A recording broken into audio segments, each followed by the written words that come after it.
어제 일인데도 아직도 그 냄새가 내 몸에서 빠져나가지 않는 것 같다. 도무지 그 지독한 악취를 털어낼 수가 없다. 가축들도 이 아이들보다는 훨씬 더 깨끗하고 나은 환경에서 살고 있다. 2026년 6월 30일 오하이오주 빈턴 카운티 햄든 경찰들과 주정부 수사국 요원들이 어느 낡은 시골집으로 들이닥칩니다. 이 집의 30대 남성 게리 사이더스 주니어가 행인들을 향해 중요 부위를 노출하는 공연 음란죄로 고발당해 수사영장을 집행하러 온 것이었죠. 하지만 문을 열고 들어선 수사관들은 자신들이 마주한 광경에 기이하고 끔찍한 공포를 느꼈습니다. 집안은 말 그대로 쓰레기 매립지였습니다. 약 37평짜리 낡은 목조가옥 내부에는 천장 높이까지 오물과 쓰레기, 썩은 옷가지가 거대한 장벽처럼 쌓여 있어 사람이 다닐 수조차 없었습니다. 집안에 단 하나뿐인 화장실은 완전히 막혀 있었고 거실 바닥재는 오물로 썩어 문드러져 있었습니다.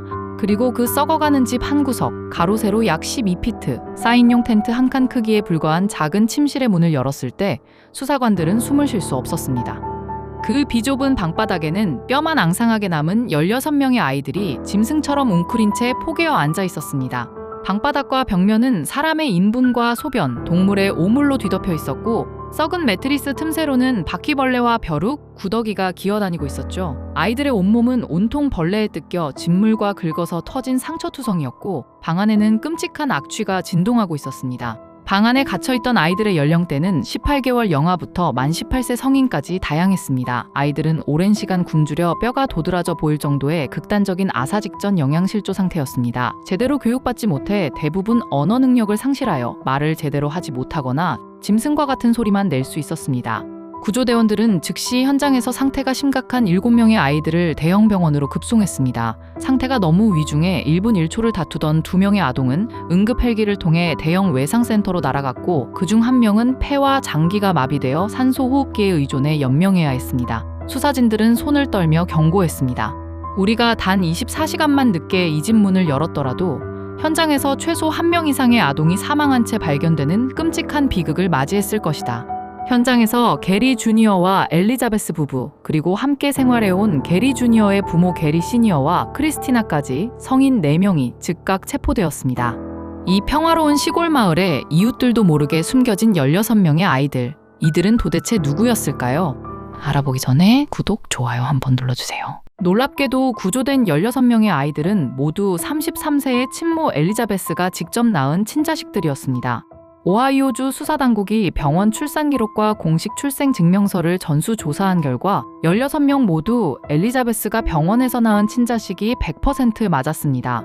아빠 역시 서류상 게리 주니어로 등록되어 있었으며 당국은 현재 확실한 혈연 관계를 규명하기 위해 DNA 대조 검사를 진행하고 있습니다. 출생 증명서를 통해 확인된 아이들의 이름과 탄생 연도는 다음과 같습니다. 클로이 2008년 5월, 조이 2009년 8월, 크리스티나 2011년 3월, 케일라 2012년 3월, 브룩 2013년 5월, 게리 3세 2014년 9월, LS 2016년 5월, BS 2017년 10월, JS 2019년 10월, ES 2020년 9월, 여기서부터는 쌍둥이입니다. NS와 SS 2022년 2월, BS와 WS 2024년 1월, IS와 IS 2025년 1월, 여기에 더해 2022년 11월에는 가슴과 상복부가 붙은 샴쌍둥이 자매 베일리와 페이스를 조사냈으나 출생 후 1시간 만에 숨지는 아픔을 겪기도 했습니다.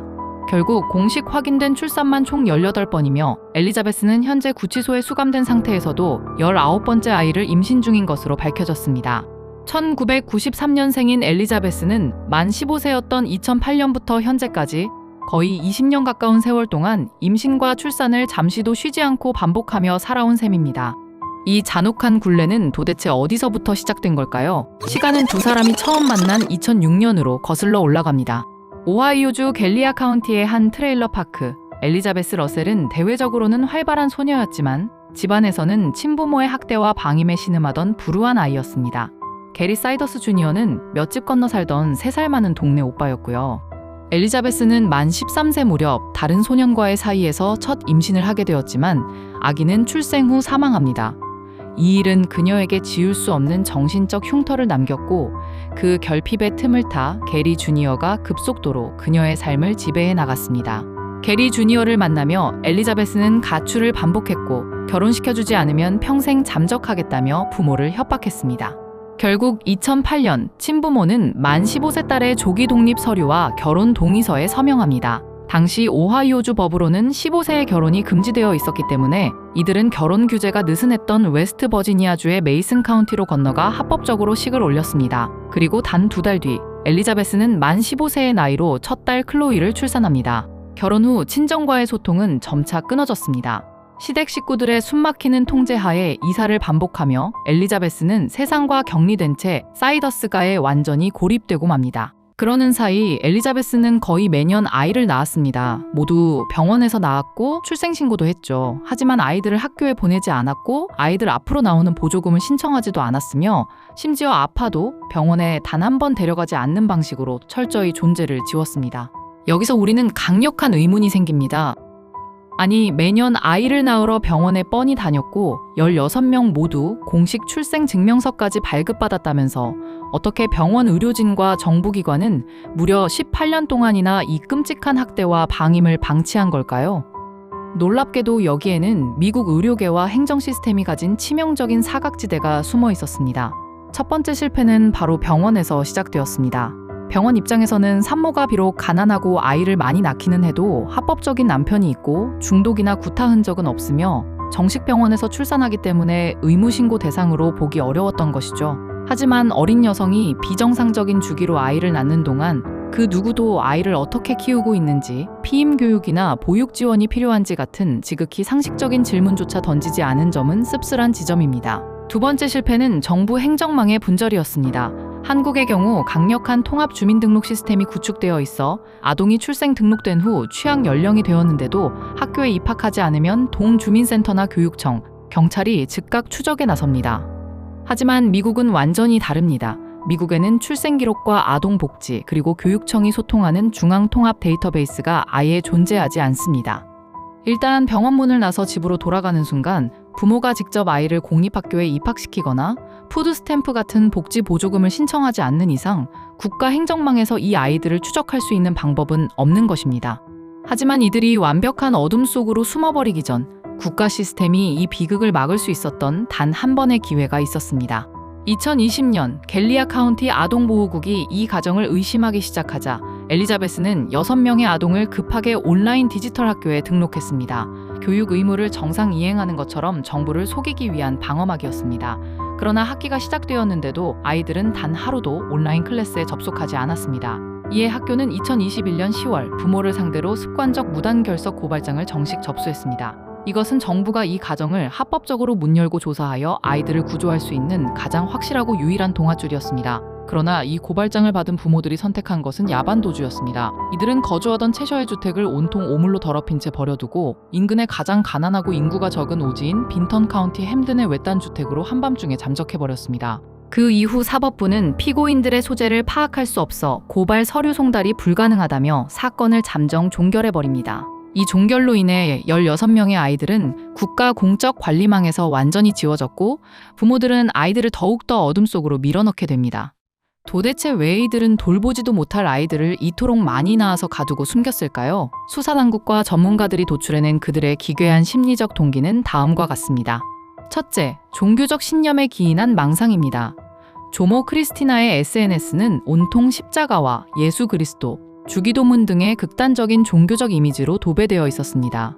엘리자베스 역시 체포 직후 변호인에게 우리는 대가족을 원했다. 아이들은 하나님이 주신 선물이라고 반복적으로 말했죠. 피임 자체를 죄악시하고 무제한 출산을 하나님의 뜻이라 합리화하는 왜곡된 신앙이 기저에 깔려 있었던 것입니다. 둘째, 가족 내부의 폐쇄적인 사이비 컬트적 가스라이팅입니다. 15세의 어린 나이에 학업을 중단하고 시댁에 편입된 엘리자베스는 오랜 세월 남편과 시댁 식구들에게 완벽히 세뇌되고 신체적, 정신적으로 통제를 당했습니다. 전문가들은 그녀가 출산 도구로 사육당하면서도 그것이 자신이 스스로 원하는 정상적인 삶이라 믿도록 가스라이팅된 상태였을 것으로 진단합니다. 셋째, 낮은 지능과 극단적 가난이 부른 통제력 붕괴입니다. 엘리자베스의 친오빠 제레미는 페이스북을 통해 이 비극은 악마의 계략이라기보다 지능이 매우 낮은 부부가 무계획적으로 아이들을 출산하다가 감당 범위를 넘어서자 위생과 인지 기능을 모두 잃고 파멸한 것이라고 꼬집었습니다. 여기에 결정타를 날린 것은 조부모의 노인성 치매와 건강 악화였습니다. 최근 수년 동안 실질 가장이던 할머니 크리스티나가 치매 증세를 보이고 할아버지가 뇌졸중 후유증으로 거동 능력을 잃자 가정 내부의 최소한의 통제 수단조차 마비되어 오물과 쓰레기 속에 아이들이 방치되는 급격한 파멸로 이어진 것입니다. 이들은 알고 있었을 것입니다. 아이들을 이렇게 방치하면 아동보호국이 아이들을 빼앗아갈 수 있다는 사실을요. 그래서 모순적으로 아이를 빼앗기지 않고 품에 지키기 위해 오히려 아이들을 더욱더 구석으로 몰아 역설적으로 굶겨 죽이고 있었던 것이 아닐까요? 사건이 알려진 후 대중의 분노와 호기심 속에서 수많은 낭설과 음모론이 꼬리를 물었습니다. 그 대표적인 5가지 의혹의 실체를 짚어드립니다. 첫 번째, 쌍둥이가 연달아 태어난 것이 수상하다? 큰딸들이 낳은 자식을 위장 입양한 것 아닌가? 온라인상에서는 4쌍의 쌍둥이가 연달아 태어난 것에 대해 감금된 큰딸들이 성적으로 학대당해 낳은 아기를 엄마 엘리자베스가 낳은 것으로 위장한 것이 아니냐는 음모론이 들끓었습니다. 하지만 오하이오주 아동보호국과 수사당국이 16남매의 전원의 병원 출산 증명서를 대조한 결과 친모는 엘리자베스 사이더스가 확실했습니다. 당국은 혹시 모를 가족 내부 친자 외국 여부를 밝히기 위해 DNA 대조 검사까지 추가로 실시하고 있습니다. 두 번째, 식용유 이론의 끔찍한 진실은? 동네 잡화점 직원은 이 가족이 매일 저녁 늦게 찾아와 생수와 식용유와 설탕, 그리고 기저귀를 상습 구매했다고 증언했습니다. 요리를 할 만한 다른 식재료는 사지 않고 대용량 식용유만 지속적으로 사간 정황에 대해 대중들은 이들이 아사 직전의 아이들에게 고칼로리인 식용유만 급여해 연명시킨 것이 아니냐는 소름 돋는 가설을 제기했습니다. 당국은 아직 식용유의 사용 목적을 구체적으로 발표하지 않았으나 아이들의 극단적인 영양실조 상태와 맞물려 이 식용유 이론은 매우 높은 개연성을 가진 정황으로 다뤄지고 있습니다. 세 번째, 아이들의 보조금을 받아 사치스러운 생활을 했다? 전혀 아닙니다. 이들은 아이들의 존재를 철저히 숨기기 위해 아동 의료 보조나 저소득층 식비 지원 등 아이들 명의의 그 어떤 정부 보조금도 신청하지 않았습니다. 국가 지원을 신청하는 즉시 실사 공무원이 집을 검문하러 올 것이라는 공포 때문이었죠. 이 20명의 대가족은 오직 조부모인 게리 시니어와 크리스티나 명의로 나오는 영세한 노령연금과 보조금 카드에만 매달려 극도의 빈곤 속에서 하루하루 연명했습니다. 네 번째, 글도 모른다는 아이들이 스마트폰을 사용했다? 사실입니다. 수사당국은 가장 나이 많은 18세 큰딸 클로이가 이름조차 쓰지 못할 정도의 심각한 지적교육 방임 상태라고 밝혔지만 인터넷 추적가들은 이들의 첫째, 다섯째 큰 아이들이 사용한 것으로 추정되는 다수의 틱톡 및 스냅챗 계정을 찾아냈습니다. 계정들에는 자기 얼굴 사진 대신 애니메이션이나 고양이 프로필 사진들이 올려져 있었고 불안을 호소하는 서툰 문장들이 적혀 있었죠. 전문가들은 부모들이 아이들을 방 안에 가두고 통제하는 대신 조용히 시키기 위한 용도로 스마트폰을 쥐어주었으며 아이들이 음성 인식이나 한정된 조작을 통해 바깥 세상과 소통을 시도했을 것으로 파악합니다. 다섯 번째, 친척들은 왜 이 사태를 묵인했는가? 게리 주니어의 누나들은 이 참상을 전혀 몰랐다고 억울함을 호소했습니다. 이들은 약 7년 동안 동생 부부와 부모님의 실제 주소지를 알지 못하도록 철저히 거리두기를 당했습니다. 가끔 걸려오는 전화는 수도세 낼 돈이 없다, 차가 고장났다며 돈을 빌려달라는 요구뿐이었고 친척들은 그저 불쌍한 마음에 1년 전에 중고차 한 대를 보내주고 가끔 생활비를 붙여주었을 뿐 그 너머에서 아이들이 갇혀 죽어가고 있으리라고는 상상조차 하지 못했다고 고백했습니다. 현재 피고인 4명은 각각 16건의 아동위해 및 방임 혐의로 기소되어 각각 30만 달러, 한화로 4억이 넘는 높은 보석금이 책정된 채 엄중한 사법 처리를 기다리고 있습니다. 73세의 게리 시니어는 구치소 호송 도중 넘어져 골절상 치료를 받게 되었는데 검사 과정에서 심각한 특수지병들이 연달아 발견되었습니다. 그를 계속 감옥에 수감해둘 경우 막대한 의료비를 고스란히 빈턴 카운티의 재정으로 부담해야 했습니다.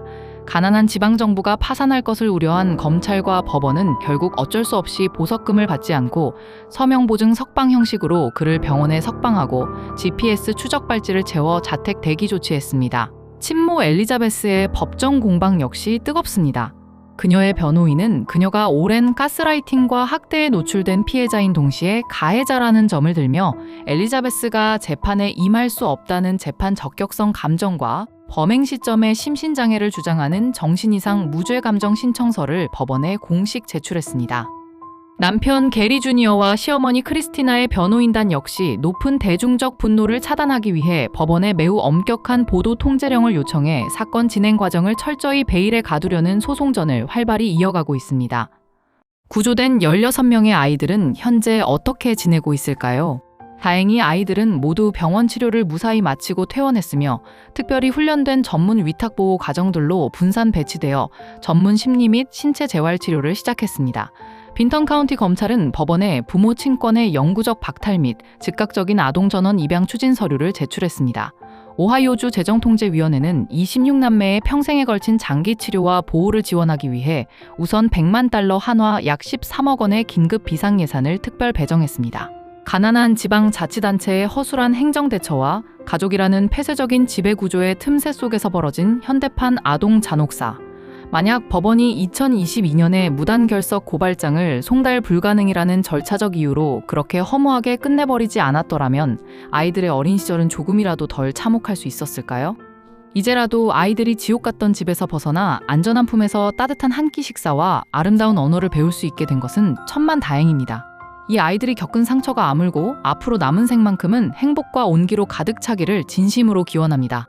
아직 이 사건은 대배심의 정식 기소를 앞두고 있어 밝혀지지 않은 기밀 서류와 진실이 많이 남아 있습니다. 추가적인 수사 업데이트나 기소 사실이 공개되는 대로 신속하고 정확하게 소식을 전해드리겠습니다. 여러분은 오늘 사건에 대해 어떻게 생각하시나요? 여러분의 소중한 의견을 댓글로 많이 남겨주세요. 오늘 영상이 유익하셨다면 구독과 좋아요 그리고 알림 설정까지 꼭 부탁드립니다. 그리고 오늘 다룬 사건만큼이나 전 세계를 경악하게 만들었던 미국 역사상 가장 기괴하고 잔혹한 최악의 살인마 이야기가 궁금하시다면 지금 화면에 나오는 추천 영상을 바로 클릭해주세요.